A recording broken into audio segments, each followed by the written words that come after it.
The Art of Public Speaking by Dale Carnegie and Joseph Berger Esenwein. Speeches for Study and Practice. Albert J. Beveridge, Past Prosperity Around. Delivered as temporary chairman of the Progressive Party, National Convention, Chicago, Illinois, June 1911. We stand for a nobler America. We stand for an undivided nation. We stand for a broader liberty, a fuller justice. We stand for a social brotherhood as against savage individualism. We stand for an intelligent cooperation instead of a reckless competition. We stand for mutual helpfulness instead of mutual hatred. We stand for equal rights as a fact of life instead of a catchword of politics. We stand for the rule of the people as a practical truth instead of a meaningless pretense. We stand for a representative government that represents the people. We battle for the actual rights of man. To carry out our principles, we have a plain program of constructive reform. We mean to tear down only that which is wrong and out of date. And where we tear down, we mean to build what is right and fitted to the times. We hearken to the call of the present. We mean to make laws fit conditions as they are and meet the needs of the people who are on earth today. That we may do this, we found a party through which all who believe with us can work with us. Or, rather, we declare our allegiance to the party which the people themselves have founded. For this party comes from the grassroots. It has grown from the soil of the people's hard necessities. It has the vitality of the people's strong convictions. The people have work to be done, and our party is here to do that work. Abuse will only strengthen it. Ridicule only hasten its growth. Falsehood only speed its victory. For years this party has been forming. Parties exist for the people, not the people for parties. Yet for years the politicians have made the people do the work of the parties instead of the parties doing the work of the people, and the politicians own the parties. The people vote for one party and find their hopes turn to ashes on their lips, and then to punish that party, they vote for the other party. So it is that partisan victories have come to be merely the people's vengeance, and always the secret powers have played their game. Like other free people, most of us Americans are progressive or reactionary, liberal or conservative. The neutrals do not count. Yet today, neither of the old parties is either wholly progressive or wholly reactionary. Democratic politicians and office seekers say to reactionary Democratic voters that the Democratic Party is reactionary enough to express reactionary views. And they say to progressive Democrats that the Democratic Party is progressive enough to express progressive views. At the same time, Republican politicians and office seekers say the same thing about the Republican Party to progressive and reactionary Republican voters. Sometimes in both Democratic and Republican states, the progressives get control of the party locally, and then the reactionaries recapture the same party in the same state. Or this process is reversed. So there is no nationwide unity of principle in either party, no stability of purpose, no clear-cut and sincere program of one party at frank and open war with an equally clear-cut and sincere program of an opposing party. This unintelligent tangle is seen in Congress. Republican and Democratic senators and representatives, believing alike on broad measures affecting the whole republic, find it hard to vote together because of the nominal difference of their party membership. When, sometimes, under resistless conviction, they do vote together, We have this foolish spectacle. Legislators calling themselves Republicans and Democrats support the same policy. The Democratic legislators declaring that that policy is Democratic, and Republican legislators declaring that it is Republican. And at the very same time, other Democratic and Republican legislators oppose that very same policy, each of them declaring that it is not Democratic or not Republican. The condition makes it impossible most of the time, and hard at any time, for the people's legislators who believe in the same broad policies to enact them into logical, comprehensive laws. It confuses the public mind. It breeds suspicion and distrust. It enables such special interests as seek unjust gain at the public expense to get what they want. It creates and fosters the degrading boss system in American politics through which these special interests work. This boss system is unknown and impossible under any other free government in the world. In its very nature, it is hostile to general welfare. Yet it has grown until it now is a controlling influence in American public affairs.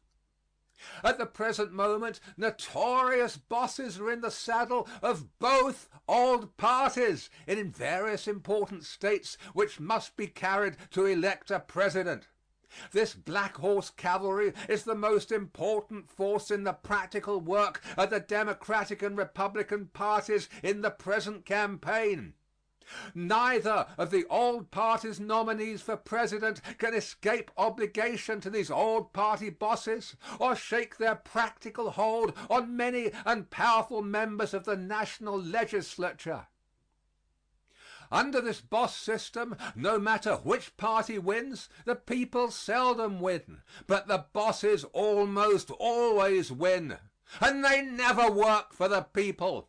They do not even work for the party to which they belong. They work only for those anti-public interests whose political employees they are.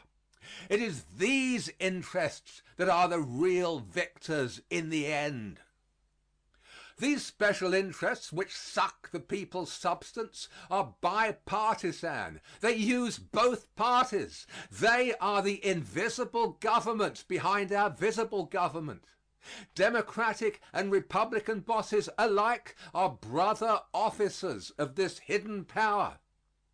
No matter how fiercely they pretend to fight one another before election, they work together after election. And, acting so, this political conspiracy is able to delay, mutilate, or defeat sound and needed laws for the people's welfare and the prosperity of honest business, and even to enact bad laws, hurtful to the people's welfare and oppressive to honest business. It is this invisible government which is the real danger to American institutions. Its crude work at Chicago in June, which the people were able to see, was no more wicked than its skillful work everywhere, and always which the people are not able to see. But an even more serious condition results from the unnatural alignment of the old parties. Today, we Americans are politically shattered by sectionalism. Through the two old parties, the tragedy of our history is continued, and one great geographical part of the Republic is separated from other parts of the Republic by an illogical partisan solidarity.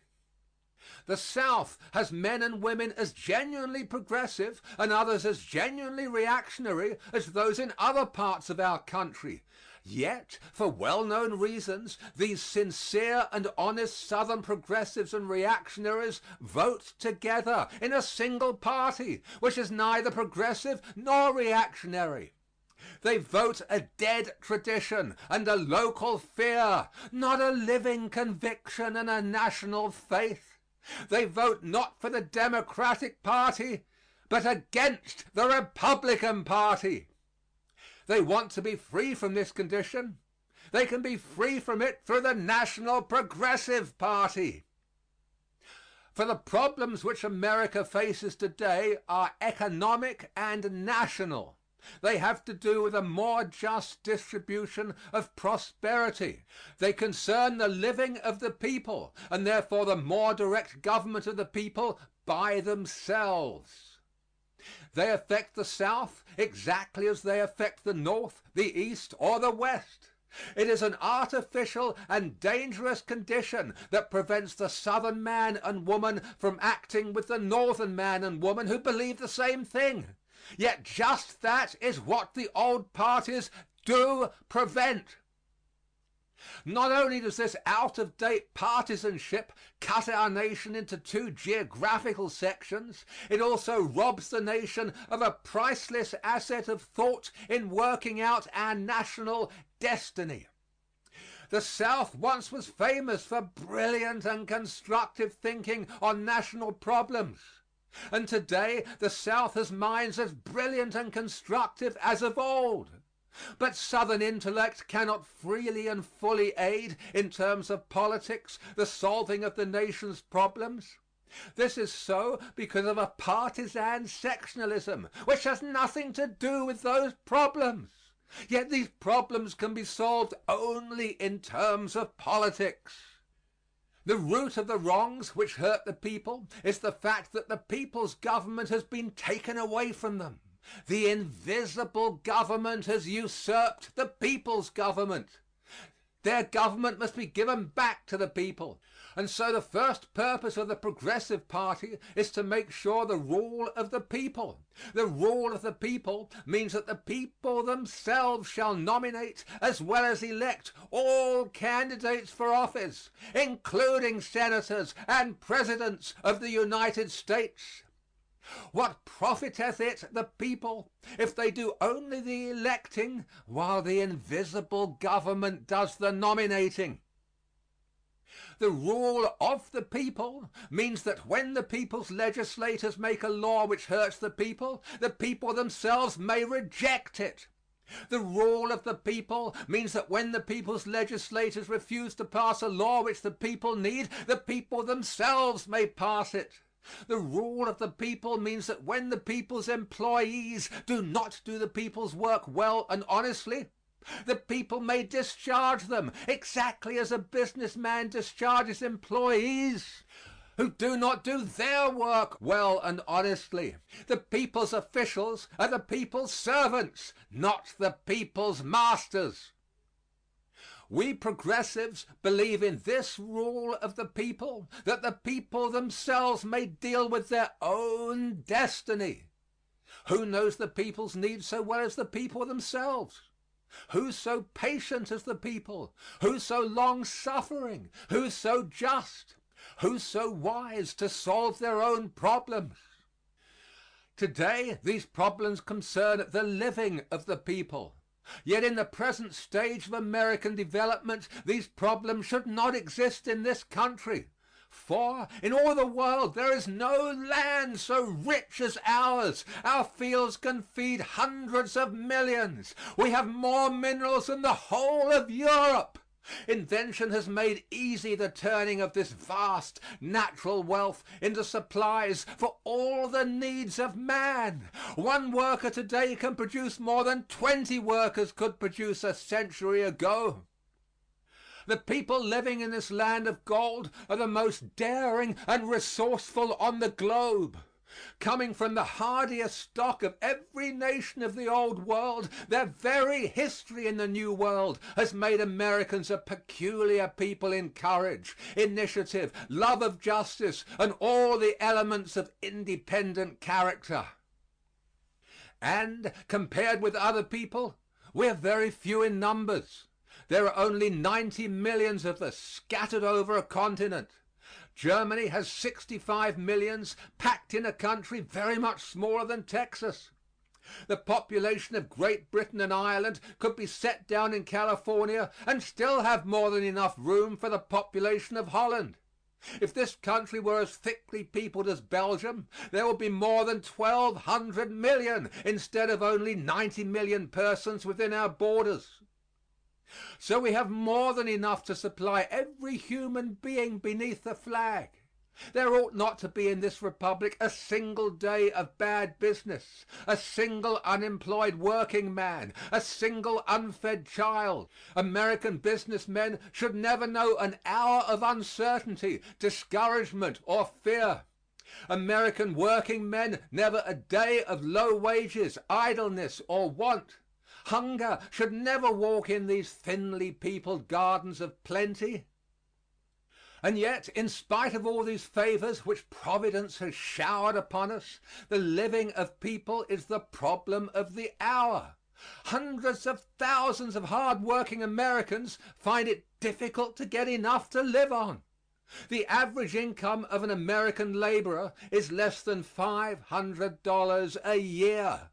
With this, he must furnish food, shelter, and clothing for a family.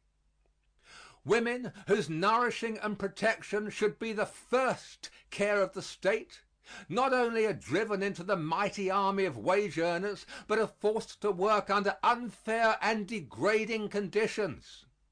The right of a child to grow into a normal human being is sacred. And yet, while small and poor countries packed with people have abolished child labor, American mills, mines, factories, and sweatshops are destroying hundreds of thousands of American children in body, mind, and soul. At the same time, men have grasped fortunes in this country so great that the human mind cannot comprehend their magnitude.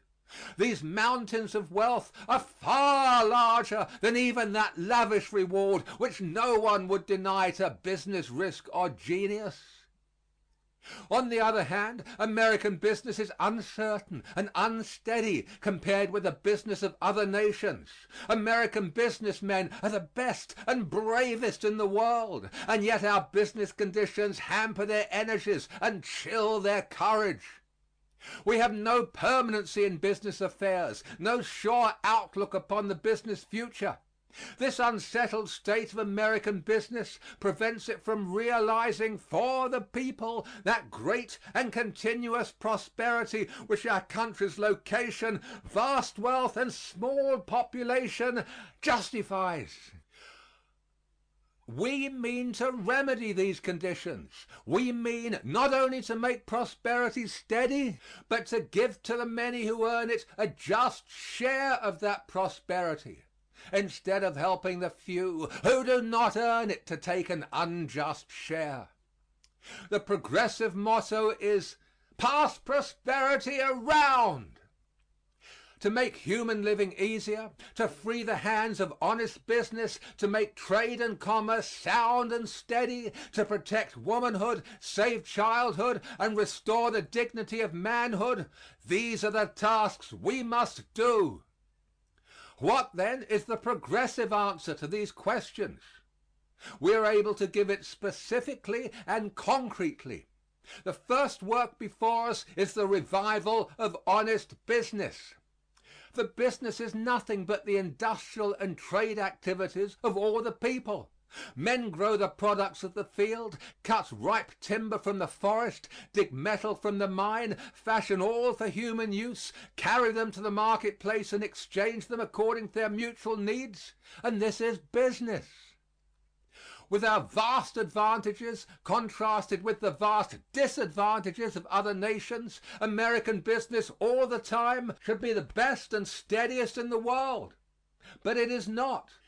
Germany, with shallow soil, no mines, only a window on the seas, and a population more than 10 times as dense as ours, yet has a sounder business, a steadier prosperity, a more contented, because better cared for people.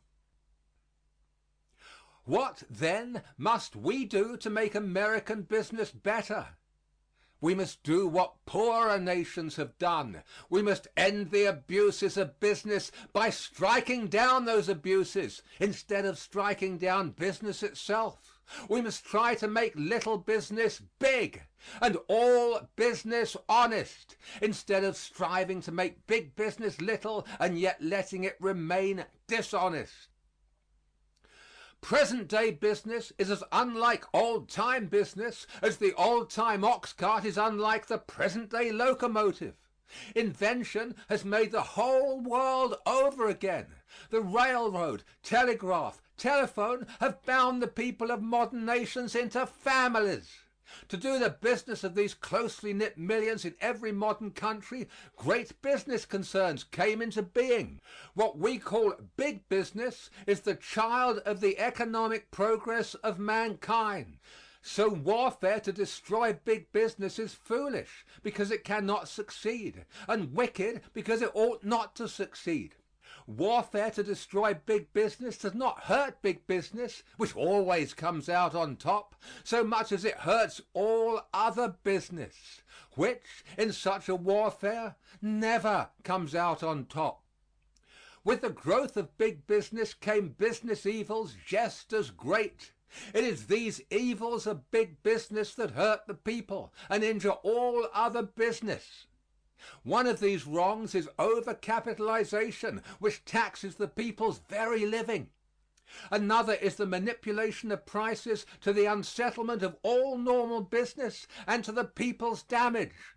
Another is interference in the making of the people's laws and the running of the people's government in the unjust interest of evil business. Getting laws that enable particular interests to rob the people and even to gather criminal riches from human health and life is still another. An example of such laws is the infamous tobacco legislation of 1902, which authorized the Tobacco Trust to continue to collect from the people the Spanish war tax, amounting to a score of millions of dollars, but to keep that tax instead of turning it over to the government as it had been doing. Another example is the shameful meat legislation by which the Beef Trust had the meat it sent abroad inspected by the government so that foreign countries would take its product, and yet was permitted to sell diseased meat to our own people. It is incredible that laws like these could ever get on the nation's statute books. The invisible government put them there, and only the universal wrath of an enraged people corrected them when, after years, the people discovered the outrages. It is to get just such laws as these and to prevent the passage of laws to correct them, as well as to keep off the statute books general laws which will end the general abuses of big business, that these few criminal interests corrupt our politics, invest in public officials, and keep in power in both parties that type of politician and party managers who debase American politics. Behind rotten laws and preventing sound laws stands the corrupt boss. Behind the corrupt boss stands the robber interest. And commanding these powers of pillage stands bloated human greed. It is this conspiracy of evil we must overthrow if we would get the honest laws we need. It is this invisible government we must destroy if we would save American institutions. Other nations have ended the very same business evils from which we suffer by clearly defining business wrongdoing and then making it a criminal offense punishable by imprisonment. Yet these foreign nations encourage big business itself and foster all honest business.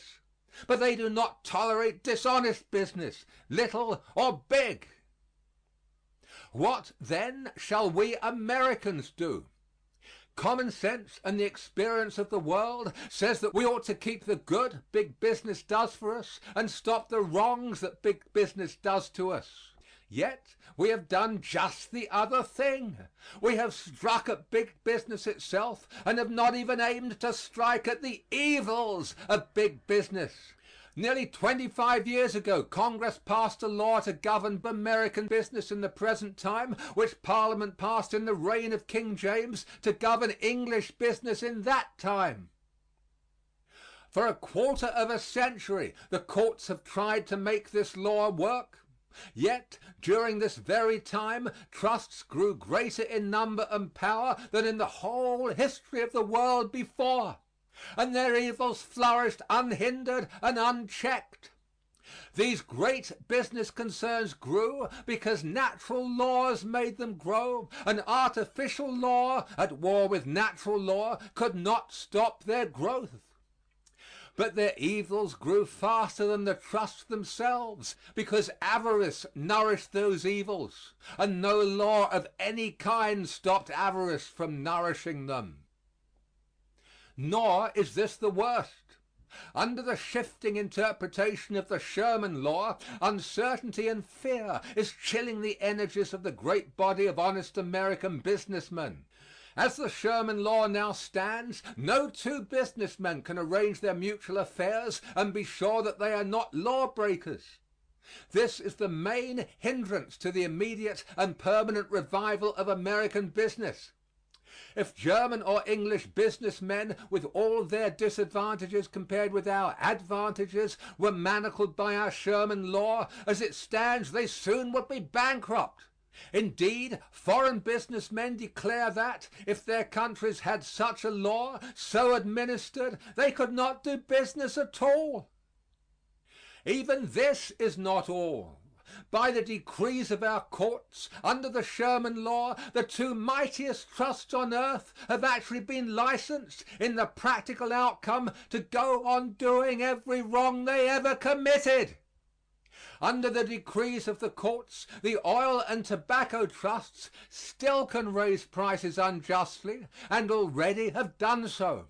They still can issue watered stock, and surely will do so. They still can throttle other businessmen, and the United Cigar Stores Company now is doing so. They still can corrupt our politics, and this moment are indulging in that practice. The people are tired of this mock battle with criminal capital. They do not want to hurt business, but they do want to get something done about the trust question that amounts to something. What good does it do any man to read in his morning paper that the courts have dissolved the oil trust, and then read in his evening paper that he must thereafter pay a higher price for his oil than ever before? What good does it do the laborer who smokes his pipe to be told that the courts have dissolved the tobacco trust, and yet find that he must pay the same or a higher price for the same short-weight package of tobacco? Yet all this is the practical result of the suits against these two greatest trusts in the world. Such business chaos and legal paradoxes as American business suffers from can be found nowhere else in the world. Rival nations do not fasten legal ball and chain upon their business. No, they put wings on its flying feet. Rival nations do not tell their businessmen that if they go forward with legitimate enterprise, the penitentiary may be their goal. No, rival nations tell their businessmen that so long as they do honest business, their governments will not hinder but will help them. But these rival nations do tell their businessmen that if they do any evil that our businessmen do, prison bars await them. These rival nations do tell their businessmen that if they issue watered stock or cheat the people in any way, prison cells will be their homes. Just this is what all honest American business wants. Just this is what dishonest American business does not want. Just this is what the American people propose to have. Just this the National Republic platform of 1908 pledged the people that we would give them. And just this important pledge the administration elected on that platform repudiated, as it repudiated the more immediate tariff pledge. Both these reforms, so vital to honest American business, the Progressive Party will accomplish. Neither evil interests nor reckless demagogues can swerve us from our purpose, for we are free from both and fear neither. We mean to put new business laws on our statute books which will tell American businessmen what they can do and what they cannot do. We mean to make our business laws clear instead of foggy, to make them plainly state just what things are criminal and what are lawful. And we mean that the penalty for things criminal shall be prison sentences that actually punish the real offender, instead of money fines that hurt nobody but the people who must pay them in the end. And then we mean to send the message forth to hundreds of thousands of brilliant minds and brave hearts engaged in honest business that they are not criminals, but honorable men in their work to make good business in this republic. Sure of victory, we even now say, go forward, American businessmen, and know that behind you, supporting you, encouraging you, are the power and approval of the greatest people under the sun. Go forward, American businessmen, and feed full the fires beneath American furnaces, and give employment to every American laborer who asks for work.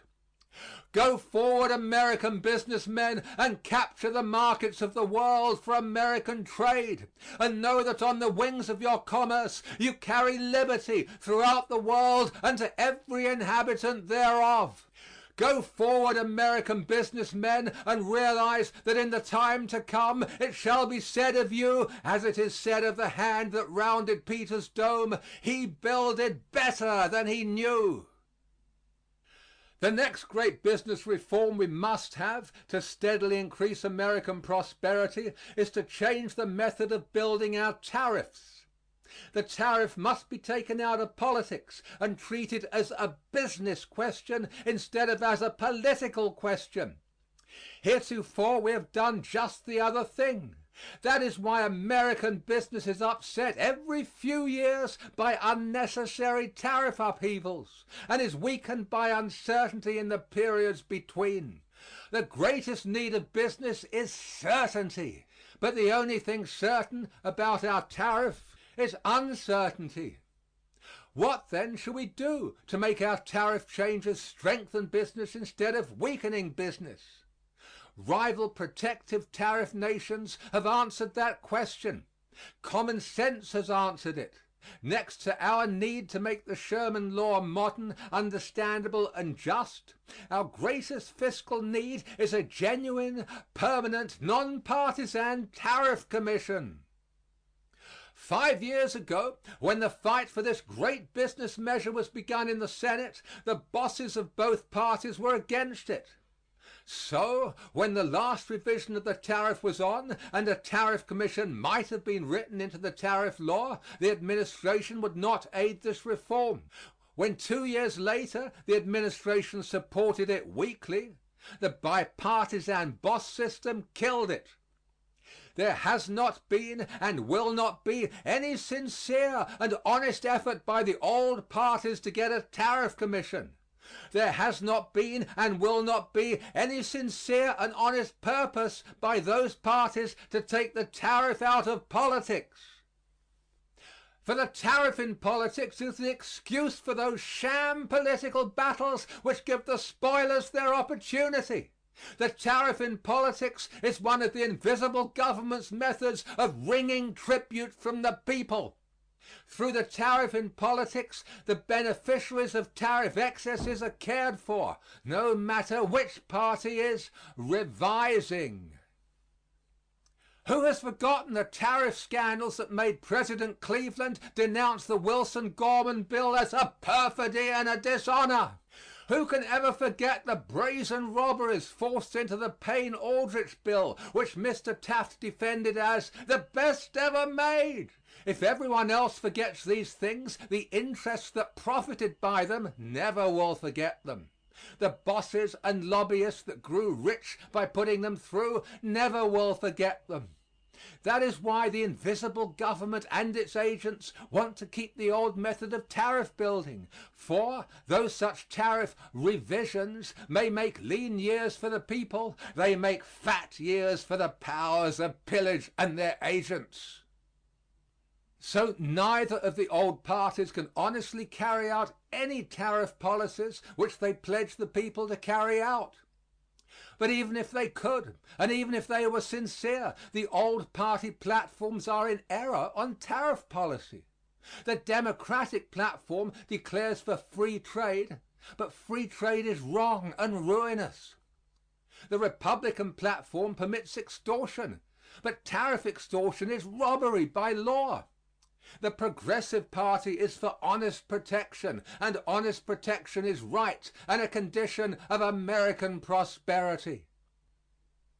A tariff high enough to give American producers the American market when they make honest goods and sell them at honest prices, but low enough that when they sell dishonest goods at dishonest prices, foreign competition can correct both evils. A tariff high enough to enable American producers to pay our working men American wages and so arrange that the working men will get such wages. A business tariff whose changes will be so made as to reassure business instead of disturbing it. This is the tariff and the method of its making in which the Progressive Party believes, for which it does battle, and which it proposes to write into the laws of the land. The Payne-Aldrich tariff law must be revised immediately in accordance to these principles. At the same time, a genuine, permanent, non-partisan tariff commission must be fixed in the law as firmly as the Interstate Commerce Commission. Neither of the old parties can do this work, for neither of the old parties believe in such a tariff, and, what is more serious, special privilege is too thoroughly woven into the fiber of both old parties to allow them to make such a tariff. The Progressive Party only is free from these influences. The Progressive Party only believes in the sincere enactment of a sound tariff policy. The Progressive Party only can change the tariff as it must be changed. These are samples of the reforms in the laws of business that we intend to put on the nation's statute books. But there are other questions as important and pressing that we mean to answer by sound and humane laws. Child labor in factories, mills, mines, and sweatshops must be ended throughout the Republic. Such labor is a crime against childhood because it prevents the growth of normal manhood and womanhood. It is a crime against the nation because it prevents the growth of a host of children into strong, patriotic, and intelligent citizens. Only the nation can stop this industrial vice. The states cannot stop it. The states never stopped any national wrong, and child labor is a national wrong. To leave it to the states alone is unjust to business. For if some states stop it and other states do not, businessmen of the former are at a disadvantage with the businessmen of the latter, because they must sell in the same market goods made by manhood labor at manhood wages in competition with goods made by childhood labor at childhood wages. To leave it to the states is unjust to manhood labor, for childhood labor in any state lowers manhood labor in every state, because the product of childhood labor in any state competes with the product of manhood labor in every state. Children workers at the looms in South Carolina means bayonets at the breasts of men and women workers in Massachusetts who strike for living wages. Let the states do what they can and more power to their arm, but let the nation do what it should and cleanse our flag from this stain. Modern industrialism has changed the status of women. Women now are wage earners in factories, stores, and other places of toil. In hours of labor and all the physical conditions of industrial effort, they must compete with men, and they must do it at lower wages than men receive, wages which, in most cases, are not enough for these women workers to live on. This is inhuman and indecent. It is unsocial and uneconomic. It is immoral and unpatriotic. Toward women, the Progressive Party proclaims the chivalry of the state. We propose to protect women wage earners by suitable laws, an example of which is the minimum wage for women workers, a wage which shall be high enough to at least buy clothing, food and shelter for the woman toiler. The care of the aged is one of the most perplexing problems of modern life. How is the working man with less than $500 a year and with earning power waning as his own years advance to provide for aged parents or other relatives in addition to furnishing food, shelter and clothing for his wife and children? What is to become of the family of the laboring man whose strength has been sapped by excessive toil and who has been thrown upon the industrial scrap heap? It is questions like these we must answer if we are to justify free institutions. They are questions to which the masses of people are chained as to a body of death. And they are questions which other and poorer nations are answering. We progressives mean that America shall answer them. The Progressive Party is the helping hand to those who a vicious industrialism has maimed and crippled. We are for the conservation of our natural resources, but even more, we are for the conservation of human life. Our forests, water power, and minerals are valuable and must be saved from the spoilers.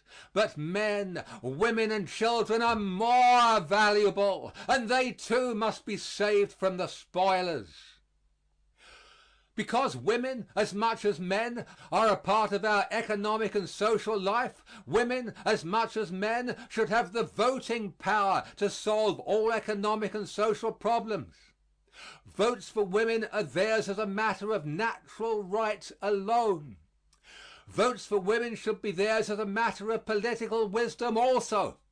As wage earners, they should help to solve the labor problems. As property owners, they should help to solve the tax problem. As wives and mothers, they should help to solve all the problems that concern the home. And that means all national problems, for the nation abides at the fireside. If it is said that women cannot help defend the nation in time of war, and therefore that they should not help to determine the nation's destinies in time of peace, the answer is that women suffer and serve in time of conflict as much as men who carry muskets.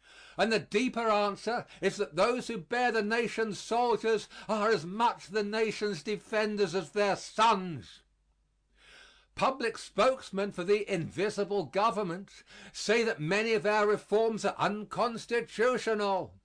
The same kind of men said the same thing of every effort the nation has made to end national abuses. But in every case, whether in the courts, at the ballot box, or on the battlefield, the vitality of the Constitution was vindicated. The Progressive Party believes that the Constitution is a living thing, growing with the people's growth, strengthening with the people's strength, aiding the people in their struggle for life, liberty, and the pursuit of happiness, permitting the people to meet all their needs as conditions change.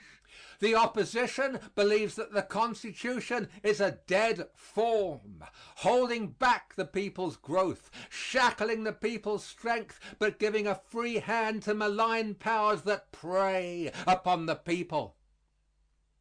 The first words of the Constitution are, "We the people." And they declare that the Constitution's purpose is to form a perfect union and to promote the general welfare. To do just that is the very heart of the progressive cause. The Progressive Party asserts anew the vitality of the Constitution.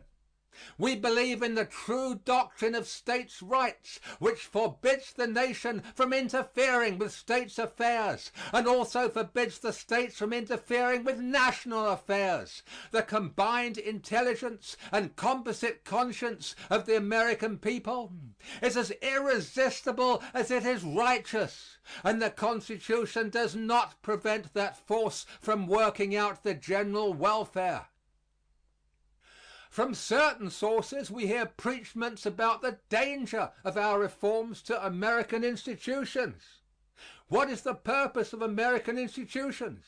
Why was this republic established? What does the flag stand for?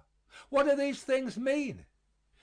They mean that the people shall be free to correct human abuses. They mean that men, women, and children shall not be denied the opportunity to grow stronger and nobler.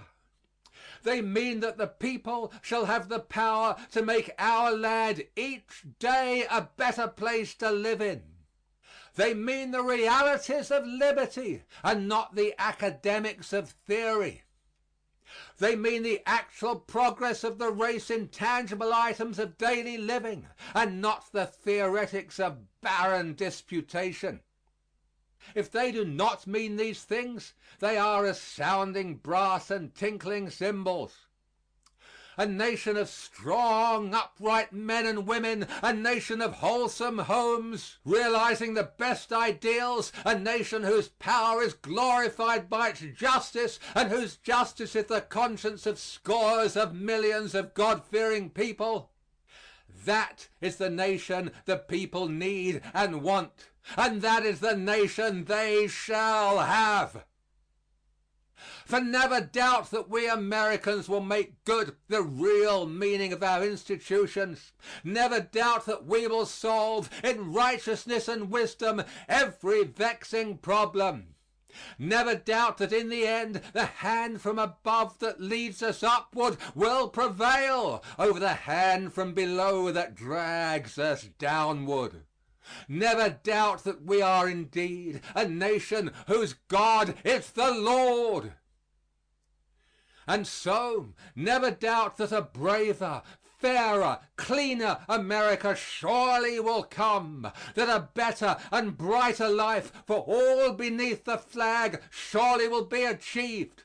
Those who now scoff soon will pray. Those who now doubt soon will believe. Soon the night will pass, and when to the sentinel on the ramparts of liberty the anxious ask, "Watchman, what of the night?" his answer will be, "Lo, the morn appeareth." Knowing the price we must pay, the sacrifice we must make, the burdens we must carry, the assaults we must endure, knowing full well the cost, yet we enlist. And we enlist for the war, for we know the justice of our cause, and we know, too, its certain triumph. Not reluctantly, then, but eagerly, not with faint hearts, but strong, do we now advance upon the enemies of the people. For the call that comes to us is the call that came to our fathers. As they responded, so shall we. He hath sounded forth a trumpet that shall never call retreat. He is sifting out the hearts of men before his judgment seat. Oh, be swift our souls to answer him. Be jubilant our feet. Our God is marching on. End of section 47.